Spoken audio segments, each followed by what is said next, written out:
एक गरीब लड़के की दिल को छूने वाली कहानी। Vertical bar. एक भयानक अंधेरी रात में मंदिर की सीढ़ी पर मंदिर में लगे लाइट की रोशनी में एक साधारण 15 साल का लड़का पढ़ाई करते दिखा। ठंडी के दिन थे। वो ठंड से कांप रहा था लेकिन पढ़ाई में खोया हुआ था। हफ्ते में 2 दिन मैं उस रास्ते से होकर गुजरता था। दिन में कभी वो नजर नहीं आता। मुझे काफी जिज्ञासा होती थी उसके बारे में जानने की। एक रात खाना खाकर मैं गाड़ी लेकर उसी रास्ते से गुजरने वाला था। सोचा जाते जाते कुछ पार्सल लेकर जाऊंगा उसके लिए। मैं पार्सल लेकर गाड़ी से उस मंदिर के पास पहुंचा। लड़का सीढ़ियों पर बैठकर हमेशा की तरह पढ़ाई कर रहा था। मैंने गाड़ी रोकी और उसके पास गया।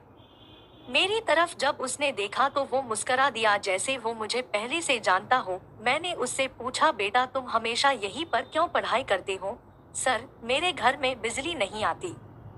मेरी माँ बीमार रहती है और तेल डालकर दिया जलाने लायक मेरी परिस्थिति नहीं है। बस इसलिए मैं यहाँ आकर पढ़ता हूँ।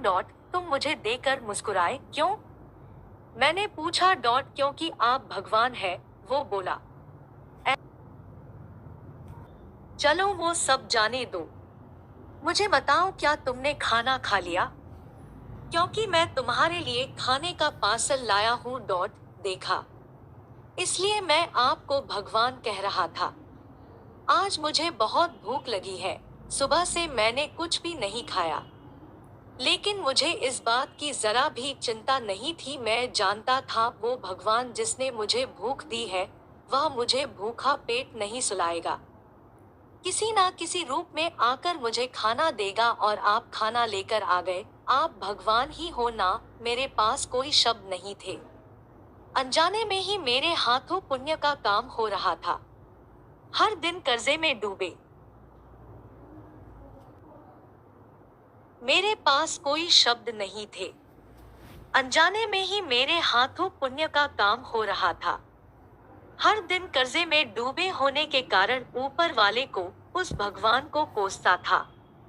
आज उसने मुझे ही भगवान की उपाधि देकर शर्मसार कर दिया था। आधा खाना खाकर उसने आधा बचा लिया और मुझसे बोला कि सर आप 5 मिनट यही ठहरिए, मैं यह खाना मेरी माँ को देकर आता हूँ। मंदिर से कुछ दूर एक पुराने घर की तरफ जाते हुए मैं उसे देखता रहा। कुछ मिनटों बाद वह वापस लौटा। उसके हाथों में मुट्ठी भर फूल थे। उसने वो मेरे पैरों में रख दिए और बोला, माँ ने कहा। मेरी आंखें बंद हो गई और उसमें अपने आप आंसू निकल आए।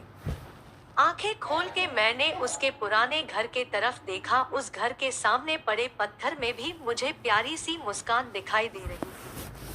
उस लड़के की आंखों में मुझे साक्षात भगवान दिखाई दे रहा था। दोस्तों कहते हैं कि भगवान सबकी मदद करते हैं, बस वह खुद सामने नहीं आते। किसी ना किसी के जरिए हम तक वह मदद पहुंचा देते हैं। बस जरूरत है तो उन पर विश्वास करने की। Please subscribe my channel.